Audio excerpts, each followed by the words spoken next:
सो कैसे हो विशाल? All good, sir. After a very long time. Yes.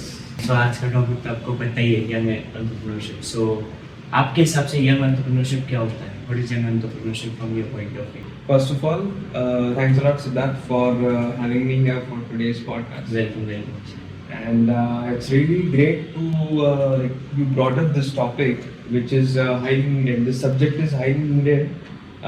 If we consider the growing mindset of youth, they are getting towards this entrepreneurship in today's world. So basically, firstly, let me clear this thing. What exactly entrepreneurship is? Yes.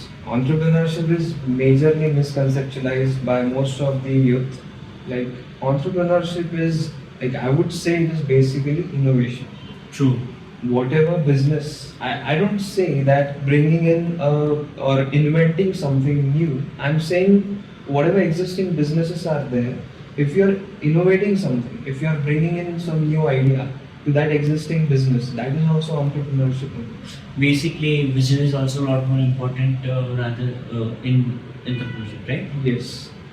And now the topic which we have taken for today's podcast is young entrepreneurship. True, yes, yes. So youngsters nowadays have turned themselves towards this entrepreneurship thing.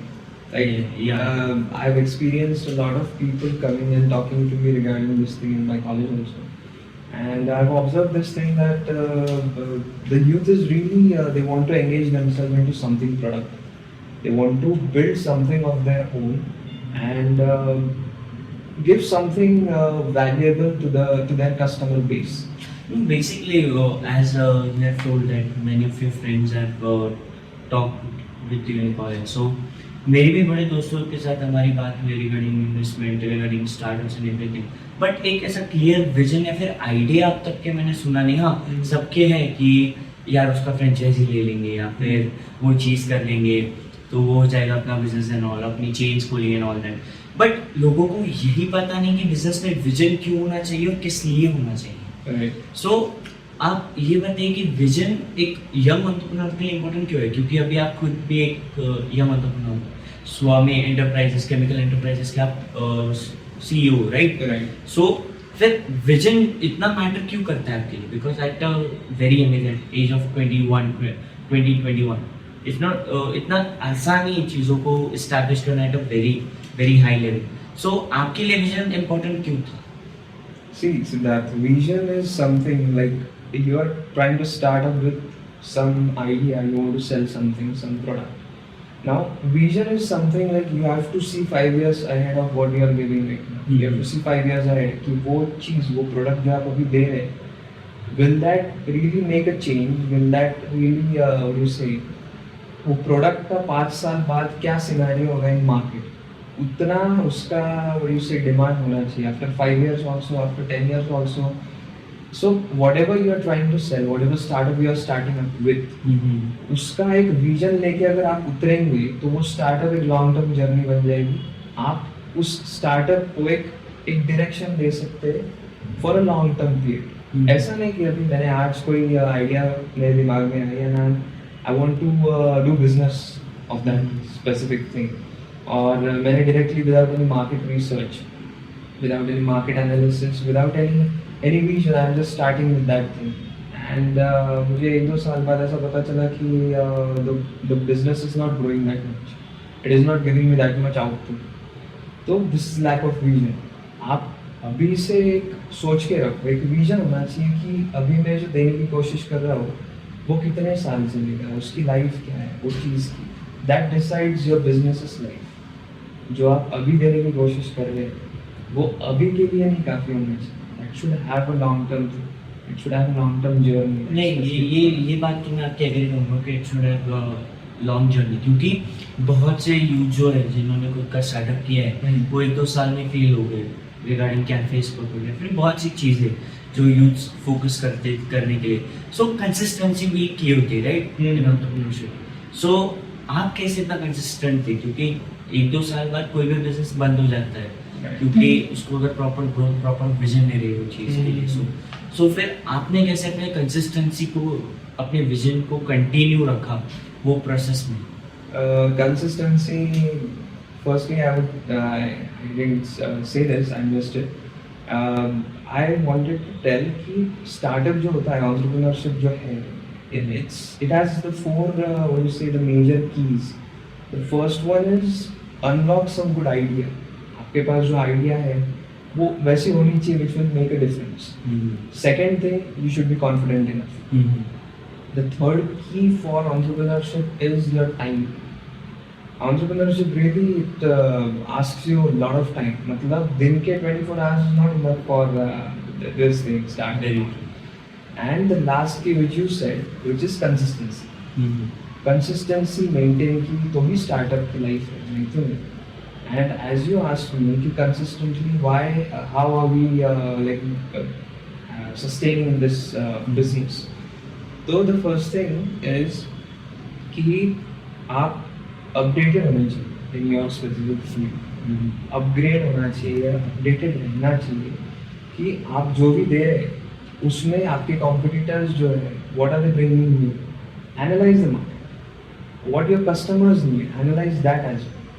अगर आप वही लेके घूमेंगे एक ही चीज़ आपको मतलब आपने कोई चीज़ लाने की खानी आपने वो लाई वो चीज़ मार्केट में और आप उसको इम्प्रोवाइज नहीं कर रहे you are not updating that thing you are not updating your business तो that won't consistently give you the profits that won't bring you the consistent out we are consistently maintaining our business in this field because we are bringing new products we are bringing the products that are really required in the market मतलब customer को क्या चाहिए इसका analysis अगर proper होगा तो आप वो स्टार्टअप जो है आपका उसको एक प्रॉपर डायरेक्शन दे सकते हैं you can keep it lively that startup so अभी जैसे आपने कहा कि स्टार्टअप को प्रॉपर गाइड किया मार्केट स्टडी भी बहुत ज़रूरी है right to make any startup a big thing yes so फिर मार्केट स्टडी जो ये कॉन्सेप्ट है so ये क्या है आप थोड़ा इलैबोरेट कर सकते हैं मार्केट स्टडी इज बेसिकली कि अभी मैंने अगर ऑटोमोटिव सेक्टर में मुझे कोई एक स्पेसिफिक पार्ट बना के देना है किसी ऑटोमोटिव सेक्टर में तो पहले मैं क्या करूँगा कि आई गो एंड सी कि मतलब जो भी ऑटोमोटिव सेक्टर की जो भी कंपनीज है I go and meet them I will take meetings I ask for a time मैं एक सर्वे करूँगा उस फील्ड में जिस फील्ड में मुझे वो प्रोडक्ट देना है उस फील्ड में जो एग्जिस्टिंग पीपल एग्जिस्टिंग लोग हैं जो ये प्रोडक्ट लेंगे मुझसे माय कस्टमर बेस जो फ्यूचर कस्टमर बेस बनेंगे मैं firstly I go I do a सर्वे कि एग्जैक्टली वो प्रोडक्ट की नीड कितनी है सेकेंड थिंग वो प्रोडक्ट में और कोई इम्प्रूवमेंट लगेगी क्या फ्रॉम देयर पॉइंट ऑफ जो मेरे जिनके साथ मैं सर्वे करने वाला हूँ मतलब जो भी उस फील्ड में है ऑटोमोटिव सेक्टर तो मैं चाहूँगा I talk to them I have meeting I make a survey out of it exactly need क्या है इसका एक I give an example of this exactly market surveys which our audience can also read about okay Tata company तो सबको ही पता no doubt तो Tata locomotive जो है मतलब टेक्को टाटा इंजीनियरिंग लोकोमोटिव जो है जो ट्रक्स डोमेस्टिक व्हीकल्स जो बनाता है तो initially in the early journey of Tata automobiles उनके पास एक I don't know the post of that person but he was a high post person his name was Sumant Mulgaonkar okay तो he was the person in charge of looking after की गाड़ियाँ जो बन रही है टाटा की ट्रक्स तो वो ट्रक्स एग्जैक्टली उसमें जो भी क्या बोलते हैं whatever they had made, does that product has that much acceptance in the market? उसका utilization जो हो रहा है तो वो प्रोडक्ट वो जो ट्रक टाटा बना रहे थे तो उसका एग्जैक्टली कस्टमर फीडबैक क्या है are the customer satisfied with their product तो मतलब ये न्यूज़ बहुत लेट बाहर आई and it is so nice कि दैट पर्सन लंच टाइम में वो क्या करते थे कि हाईवेज की जो ढाबे होते हैं he used to go and sit over there and वहाँ पे टाटा मतलब ट्रक्स जो भी ट्रक ड्राइवर्स होते थे वो खाना खाने के लिए आते थे तो they used to park their trucks over there they used to sit तो ये जो सुमंत मुलगांवकर जो थे he used to go and sit with them and used to have very friendly chat with them कि आपको ट्रक्स का कैसा परफॉर्मेंस पसंद आया कैसा है और everything used to ask customer feedback used to take. Hmm, He used to do a survey of it. And company के जो लोग थे उनको ये बहुत बड़ा सवाल आता था कि लंच टाइम में सर जाते कहाँ हैं एग्जैक्टली, इतना time where does he go, lunch भी नहीं करते नथिंग. तो एक दिन they got to know this thing, और ये चीज़ रतन टाटा जी तक पहुंच गई कि ऐसा ऐसा this employ is making a good which से market survey. The other trucks really having that much acceptance, and they appreciated that much by the customers. तो after that person died, Sumant Mangrao, Ratan Tata ji ने उनके नाम पे गाड़ी लॉन्च की जिसका नाम दिया Sumo. Okay. Sumo is basically the short form of that person's name. In his remembrance, that vehicle was launched. ओहो. So just think कि उस आदमी का level of survey कैसा. Level of service is better. His dedication. We can say how street smart he was. Yes. क्योंकि ये idea किसी के दिमाग में जैसे पॉप होता है कि क्योंकि he went on the ground, उसने प्रॉपर डिटेल्स निकाली regarding the product. He studied the market in his own way, Right. but in something out of the box, basically. So this is something new.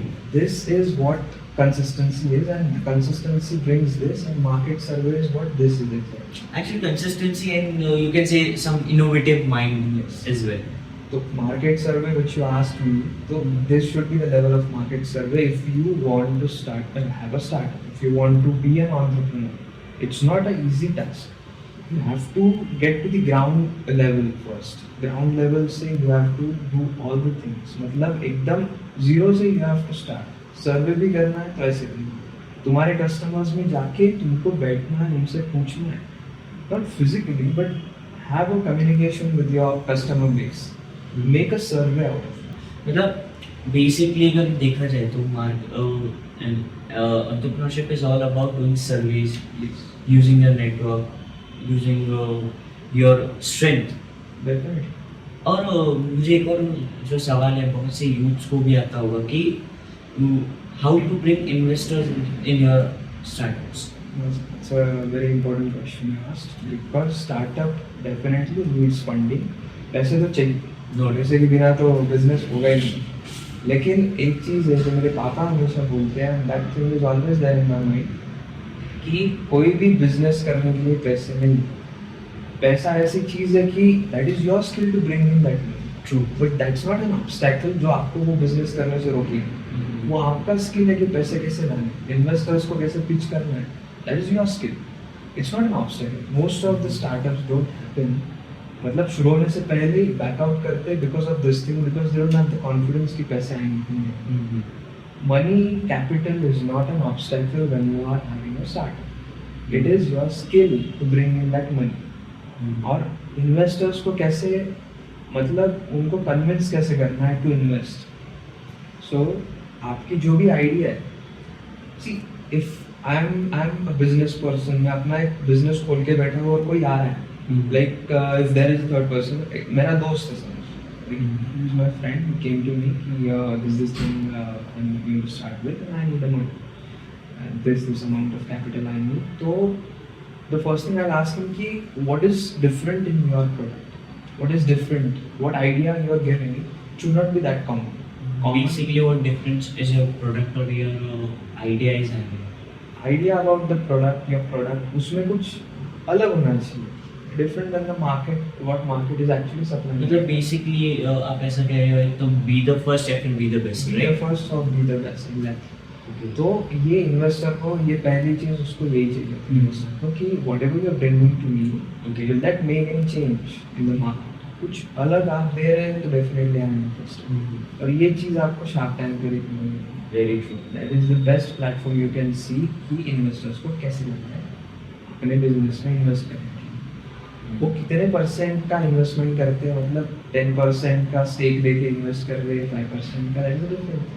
आप कितना offer कर रहे हैं, that is a different thing. First thing is कि आप what exactly your product is going to make a difference, वो आपको उन लोगों को पिच करना है कि आपका प्रोडक्ट कितना अच्छा है, कितना अलग है. मार्केट में 100 लोग हैं, उनमें से आपका कितना अच्छा है. That is the first thing an investor will look into your pitch, कि आप जो दे रहे is it really that different? Is it really that what do you say, unique? Uniqueness has place in it. It stands out.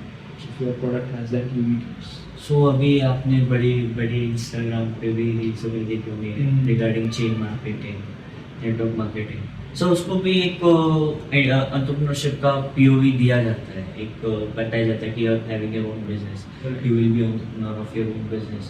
सो आपको बस 2 जन जोड़ने, 2 जन जोड़ने। हम्म। सो एक पॉइंट पे आपका खुद का बिजनेस हो जाएगा। So is that what entrepreneurship is called? या फिर क्या डिफरेंस है एंटरप्रेन्योरशिप और ये चीज़ में? It could not be directly defined as an entrepreneurship. लेकिन that is also one side. मतलब we cannot deny कि that doesn't happens. That is also one thing. That is also an income source. That is also kind of a business only. But that could be a business. That could not be an entrepreneurship. Entrepreneurship is a very it's a challenging thing. It's a very unique thing. And उसको I would define in my words an innovative idea. It's a creative idea and it's molded in such a way that in a very presentable and in very unique way it is presented to the world, to the customers. And that is what entrepreneurship is according to me. A unique, creative and a very an idea that will really stand out in the market, in any field I'm saying. So for me that is entrepreneurship. It's a very challenging thing. It's not a risky thing. Risk is a very different thing.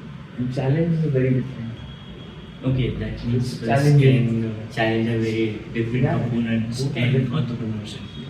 So क्या आप उसको define कर सकते हो थोड़ा? Definitely. मतलब कैसा है सिद्धार्थ कि आजकल our topic is about youth basically. True. Youth is having this mindset कि entrepreneurship में risk बहुत है. ऐसा नहीं है. Risk जो है ना, risk is a very what do you say, it's negative, it implies something negative. Risk. Don't take it as a risk. Take it as a challenge. एक होता है ना कि हम लोग रोज के लेकिन डेली में फेस हो रहे challenges, True. We face them. हम 24 आवर्स में, दिन के 24 आवर्स में हम लोग इतने सारे चैलेंजेस फेस करते हैं, घर पे, कॉलेज में, रास्ते पे गाड़ी चलाते time, we face them.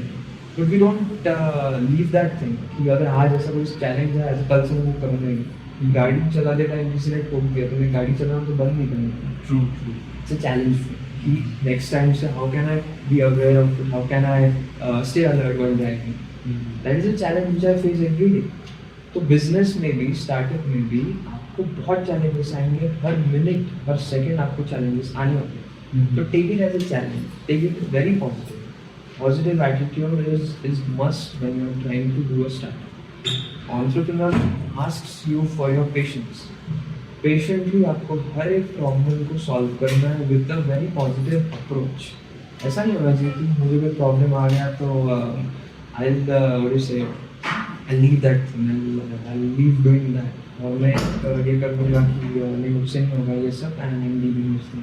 That should not be your attitude when you are doing any kind of startup. नहीं it should be very positive. नहीं तो वो सक्सेस होगा ही, एक दिन में बन पड़ जाएगा आपका स्टार्टअप। अगर आपका अप्रोच ही इतना नेगेटिव है तो how can you convince your customers? Entrepreneurship में क्योंकि अगर आपको आपके प्रोडक्ट पे कॉन्फिडेंस नहीं है तो Yeah, सामने exactly. वाला कैसे करें? प्रोडक्ट पे That's भी it. और कोई भी सिचुएशन आती है उस पे भी कॉन्फिडेंटली आप वो चीज़ को एक सोल्यूशन प्रोवाइड कर सकते हैं। वो आपको आना चाहिए। This is what entrepreneurship is.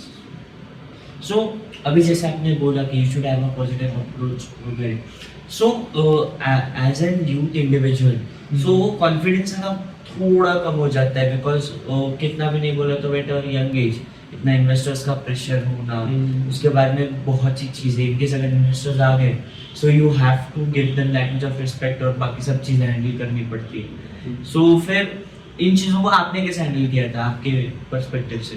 सी जैसे आपने बोला कि इन्वेस्टर्स का प्रेशर या ये जो भी चैलेंजेस जो भी होते हैं, तो you have to, and at a young age definitely it is it's not that easy to keep positive approach every time. Sometimes you get nervous, so the best thing is कि मैंने भी ये किया था, और बहुत से जो भी बिग एंटरप्राइजेस जो आज बड़े हो चुके हैं, तो उनके अगर आप कोई ऐसे पॉडकास्ट या कोई ऐसे आप यूट्यूब पे जाके अगर देखेंगे, तो they have told their journey, कैसे they have survived all these things in their young age. So what I have studied is कि आप इन सब चीज़ों से इंस्पिरेशन लो. First of all read books, watch those web series are there of मतलब बड़े बड़े जो भी brands हैं, ये जब from when they started from scratch, तो the founders they were also in their 20s at that time. How they tackled those problems, investors का pressure कैसे झेला उन्होंने, learn that, understand that. That is one thing which you can do to inspire yourself, to build yourself stronger, more and more stronger, to not get nervous in any situation in your young age. Because definitely एक point पे हम लोग थोड़े ऐसे हो जाते हैं, we lose that motivation of us. मतलब कितना भी motivated रहने की कोशिश की, तो भी कभी ना कभी ऐसी problems आ जाती है, we lose that. In that case, stay motivated. Just read all those things, read those books of those founders, how they tackled those problems in their young age when they started their entrepreneurship journey. And one more thing you can do is कि आप खुद को ये बार बार remind करो, every day you remind yourself कि why you started.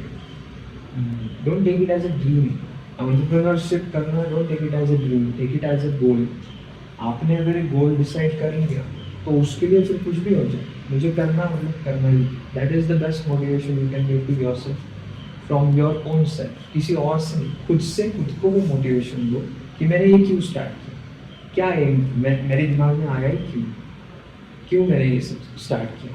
Because I wanted to do it, I wanted to bring in a new product, unique product. तो that will keep you motivated every day. खुद को ये बार बार बोलो कि मैंने क्यों किया है इस तरह, तो why I started with this. और अगर मैंने स्टार्ट किया है, तो let us face all the challenges, let us face every problem coming in my way. And investors is not a pressure if you are giving that much profits and that much inputs to. उनको output generate करके देंगे तो उनका pressure होगा ही नहीं. But तो भी अभी ठीक है भाई, आउटपुट जनरेट करना is a very different thing. But अभी शुरुआत में तो बहुत से बिजनेसेस में वो चीज़ होती है कि यार I bought investor at this percentage, so फिर आई वांट मतलब मुझे इतना तो मेक श्योर करना है कि वो बंदा डिसअपॉइंट ना हो मेरे से. राइट. या फिर कभी कभी कुछ इन्वेस्टर के साथ अगर आपके अनबन हो गई, so it can take you to the very trust level as well. So that's all.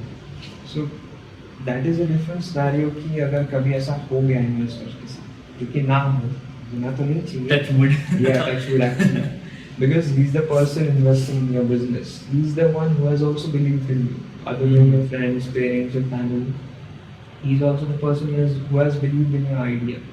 So definitely you have to keep your anger down, you have to be calm in every situation. लेकिन अगर कभी ऐसा हो भी जाए, तो make sure कि you just bring a solution to the problem which your investors is finding a big trouble in the journey.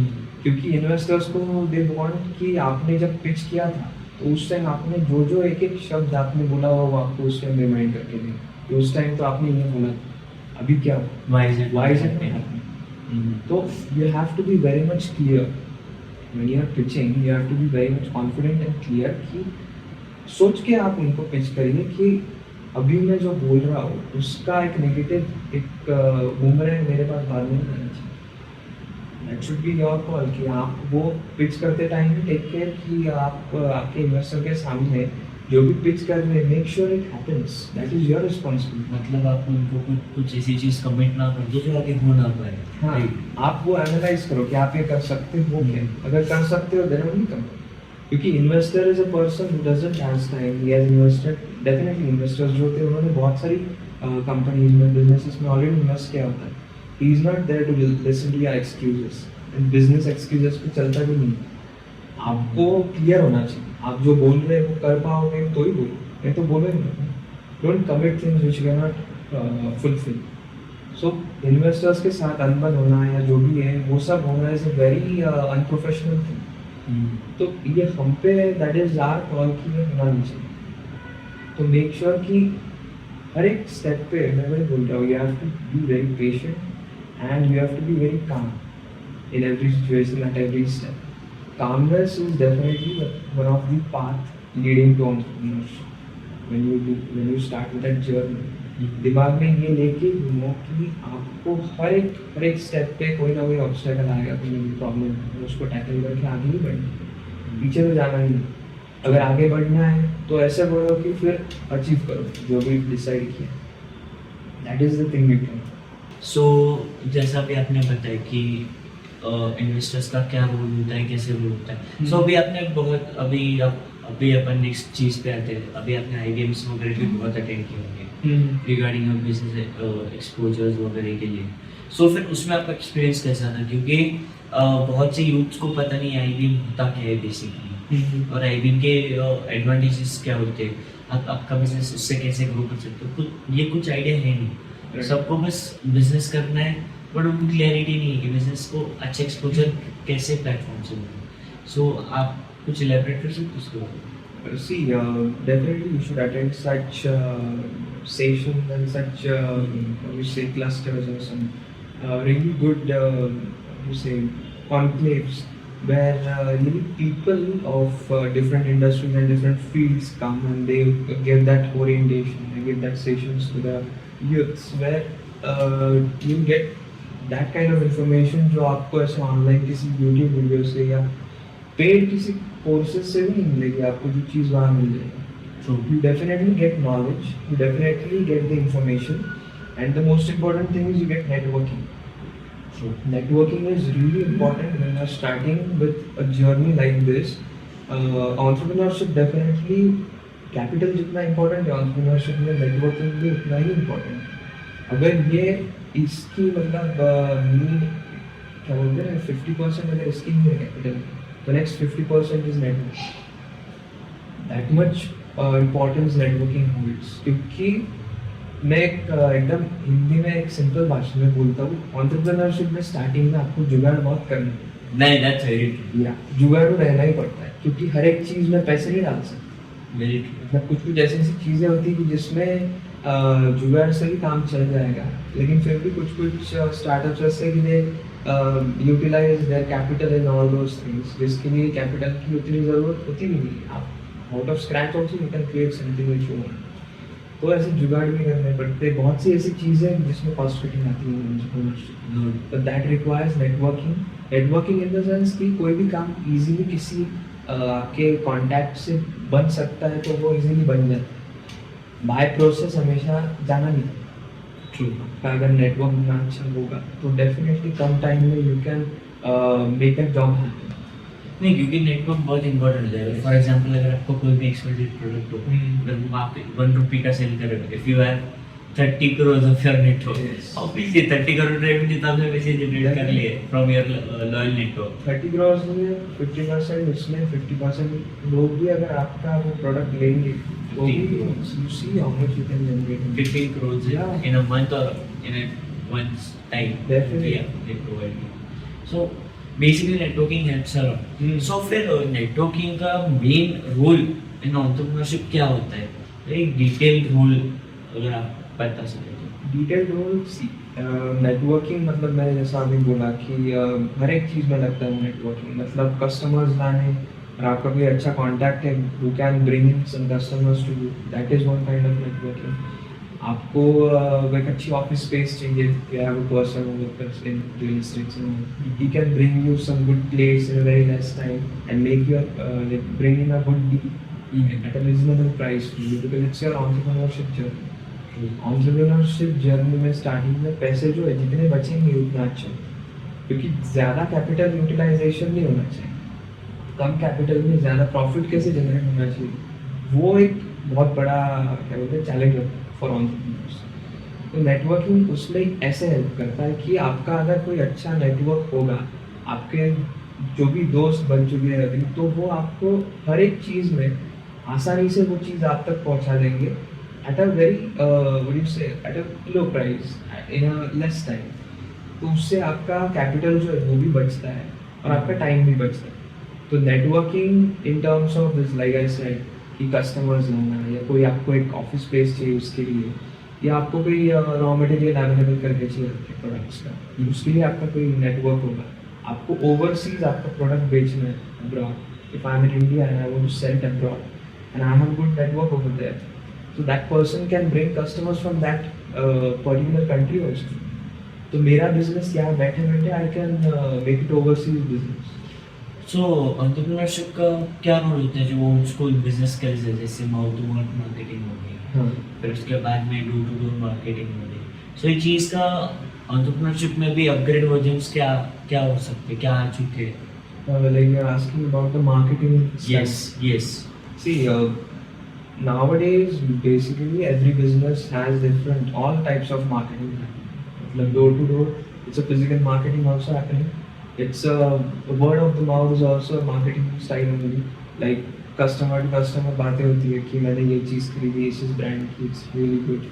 That's a word of mouth. Second thing is online marketing. We see a lot of products getting marketed online. इतने सारे platforms जिस पे आप अलग अलग products देखते हैं। मतलब मैंने इंस्टाग्राम पर ऐसे ऐसे प्रोडक्ट्स देखे हैं जिनकी शुरुआत जब हुई थी तब मैंने खुद में वो products I swipe that thing, I was focused on the reels, I was watching the reels, वो प्रोडक्ट मेरे ध्यान में भी नहीं, लेकिन they were so consistent on that online platform कि when I see that product now I really appreciate their efforts right. मतलब हम लोग एक टाइम के बाद में फेमस हो जाता है स्पेसिफिक प्रोडक्ट, उनकी हम लोग ने वो जर्नी देखी कि स्टार्टिंग में जब वो एड्स आती थी ऑनलाइन प्लेटफॉर्म पे, वो इंस्टा हो या फेसबुक हो जिस पे भी, उस टाइम हम लोग उसको निगलेक्ट करते थे, we don't give much attention to that. लेकिन उनकी कंसिस्टेंट वो प्लेटफॉर्म पे मार्केटिंग की वजह से एक दिन वो ब्रांड इतना बड़ा बन जाता है कि वी अप्रिशिएट दैट कि yes they have really achieve that. क्योंकि हमने खुद ने देखा था कि जब वो इंस्टा पे या ऑनलाइन प्लेटफॉर्म पे जब वो चीज़ वो ऐड आ रही थी, we were also the people who neglected that thing and now we are seeing it has become such a big brand. So online ज़्यादा आजकल लोग focused है because of this thing, क्योंकि कम टाइम में you reach to crores of people. No doubt अभी देखो Covid से पहले बेवकूफ जो ब्रांड था स्क्रॉलिंग डाउन यार कुछ भी इस पे लोगोज वगैरह लिखा हुआ रहता था कि अपना टाइम आएगा and all that thing, so we are feeling cringe at that time. So अभी वो इतना बिग शॉट हो गया है वो company, so we just thinking यार कहाँ पे था ये, what was this company, what it has become after COVID. So वो भी चीज़ें बहुत ग्राफ इम्पोर्टेंट रहता है, ग्रोथ ग्राफ। Right. So फिर अभी जो कॉमन अभी शार्क टैंक्स में बड़ी टर्म्स होती है जैसे gross margin, Yes. Square pension, जो टेक्निकल टर्म्स होती है, सो ये समझना कितना इम्पोर्टेंट है as per Definitely entrepreneurship is like I would say कि एक स्टार्टअप जो होता है ना, that is like a baby. एक छोटा बच्चा जो होता है, you have to groom it, you have to like अपने छोटे बच्चे के जैसे उसको पालना पड़ता है, you have to look after it. It's a baby only, startup. Zero से you are growing it and you have to groom it in such a way कि वो एक क्या बोलते हैं ना कि every parent want their baby to grow in such a way कि वो एक बहुत बड़ा इंसान, बड़ा आदमी बने। वैसे ही एंटरप्रेन्योरशिप का भी होता है, स्टार्टअप का भी होता है, it's a baby only, you have to groom it in such a way. मतलब आपका टाइम, आपका पेशेंस, आपका सब कुछ उस पर लुटा देना, ऐसा होता है एंटरप्रेन्योरशिप। तो एंटरप्रेन्योरशिप में भी आपको एक छोटे बच्चे को जैसे बड़ा करना है वैसे ही इसको भी बड़ा करना होता है। In every terms you have to be very much careful, you have to be very much alert at every stage, at every point. The question which you asked, ki these all terms, gross margin and all these terms, they are really important in entrepreneurship. मतलब हर एक छोटी छोटी चीज़ को आपको ध्यान में रख के फिर उस बिजनेस को बड़ा करना है। Could you just define that terms, क्योंकि बहुत सी चीज़ है, क्योंकि हम शोज में देखते हैं they just show the meter and all, वो बताते नहीं प्रॉपर्ली कि होता क्या है बेसिक। See, कोई भी प्रोडक्ट की जो कॉस्टिंग निकलती है तो कैसा होगा कि उस प्रोडक्ट को बनाने के लिए मैं जो भी रॉ मटेरियल्स ला रहा हूँ या जो भी इंग्रेडिएंट्स है टू मेक दैट प्रोडक्ट, उसका एक जो कॉस्ट प्राइस है जितने में मुझे वो पड़ता है प्रोडक्ट, वो चीज़ उसका वो कॉस्टिंग ऐड करना, फिर उसके बाद मेरा जो भी प्रॉफिट है वो प्रॉफिट उसमें मैं ऐड करूँगा, वो प्रॉफिट वगैरह सब कुछ, मतलब मेरी कॉस्ट प्राइस के ऊपर जितना भी लग रहा है, profit, transportation, labour cost and on that is the what you say the gross margin, that's the total costing other than the cost price जो मुझे लग रही है, जो मेरे प्रोडक्ट की एसपी यानी कि सेलिंग प्राइस डिसाइड करेगी। तो उसमें सेलिंग प्राइस में से अगर मैं मेरी कॉस्ट प्राइस हटा दूंगा तो मुझे जितना भी मार्जिन मिल रहा है उसमें, that is my gross margin, और वो ग्रॉस मार्जिन में से मेरा खुद का जो मेरी जेब में जाएगी, that is the net profit I am getting. और इसमें और एक मार्जिन का जो की टर्म यूज होता है, that is when you are selling it B2B। तो B2B में जो आगे के बिजनेसेस को कितना मार्जिन मिलेगा, that is a different kind of margin. वो उनका that is there thing which I am selling to, if I am selling a B2B product, तो आगे में जिनको वो सेल कर रहा हूँ उनको कितना उसमें से प्रॉफिट मार्जिन मिलने वाला, that's a different kind of margin. तो ग्रॉस मार्जिन ये था कि मुझे प्रोडक्ट बनाने में जितना ये लगा है कॉस्टिंग, उसके अलावा मैं जो भी ऐड कर रहा हूँ आगे, that is my gross margin. So guys, now coming on to our next segment, which is offbeat, as you know. So, आपकी लाइफ का सबसे एम्बैरेसिंग मोमेंट कौन सा था? See, Siddharth, embarrassing moments तो मतलब बहुत होते रहते हैं। Every day we find something embarrassing. If you're a boy, you're embarrassed everywhere. everywhere. And for me, I would say, see, like last year it happened, and that was embarrassing for me. For me it was, I don't know कि बाकियों के लिए वो होता है कि नहीं embarrassing, लेकिन मेरे लिए था because मैंने इंस्टा पे like I had sent a friend request to a girl which I liked actually, and Okay. उसने like she also knows me, Okay. and even after knowing me well enough, she didn't accept that friend request, so I was kind of not offended. Seriously? Yeah, actually. And I was not offended obviously, but that was kind of embarrassing for me कि जिस लड़की को मैं जानता हूँ वो खुद मुझे जानती है, and still she didn't accept it. That was kind of embarrassing. सब लड़के इसको रिलेट कर सकते हैं guys, including Isha. So, what was a proud moment of your life, Isha? Proud moment as such, see there have been many proud moments, like school life में भी बहुत थे, कॉलेज में भी, लेकिन अभी रिसेंटली एक हुआ था, मतलब it was a proud moment for me. I've been into our family business since 2020. It was lockdown, so I got involved a lot in this business. तो तब से मुझे वो एक थोड़ा बहुत तो भी एक्सपीरियंस आ ही गया था बिजनेस का।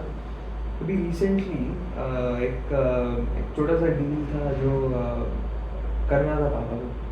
He was very much willing to crack that deal, but by anyhow he didn't get much time to look into it, and वो by some circumstances it didn't go well.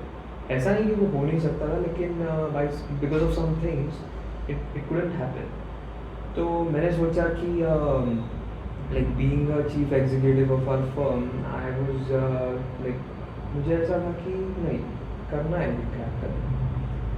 तो what I thought कि since I have got that marketing and PR skills inside, I got that instilled in myself, so उसका utilization कर, अभी नहीं तो कर। तो मैंने सोचा कि let me try. तो I asked my dad कि मुझे करना है, तो let me give a try to it. तो my dad said कि definitely it's your call, you can, so just go for it. I went for it. I made my points clear. I was very much real in that team. जो भी है it's in front of them, so it was very much real for them as well. जो भी था मेरा approach जो था, they liked that. तो we got that. And my dad, he was very much confident about me. तो उनको पता था ये कर ही लेगा। तो फिर जब उन्हें पता चला कि he cracked his first deal, तो he was very happy कि like हमारे he is following the legacy. This is what he said. तो that was really a proud moment for me कि एटलीस्ट वो जो चीज़ which every boy expects from his dad, that appreciation कि and the best thing I found कि my dad was confident enough, more confident than me. That was really proud moment for me. Really, मतलब I cannot express it in words, but really it was proud. I feel your eyes are saying a lot about Yes, that as well. yeah. कि actually बहुत बता रहे हो moment को. Talking about the next question, which is what's the funniest moment of your life? Funniest, I have a lot of funniest moments. College में तो बहुत होते रहते हैं वैसे. हाँ एक्चुअली, लेकिन funniest could be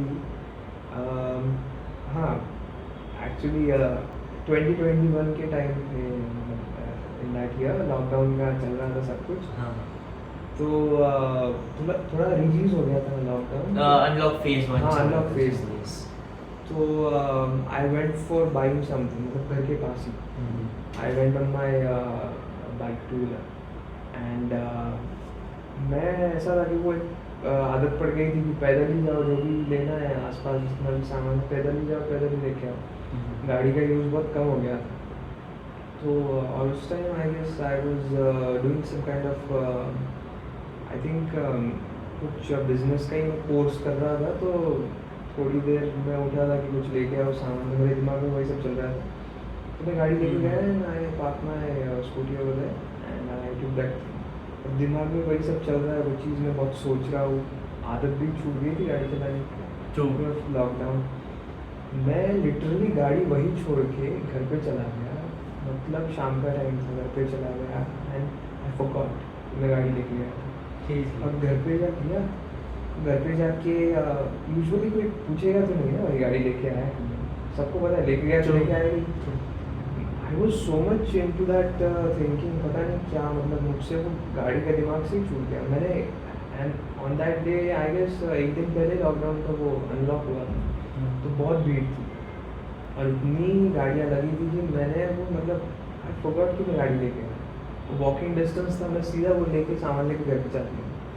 and next day I guess कुछ तो वापस हो गया था, कर्फ्यू लग गया था शायद, मुझे एग्जैक्टली याद नहीं, लेकिन कर्फ्यू ही था. Luckily it was a curfew.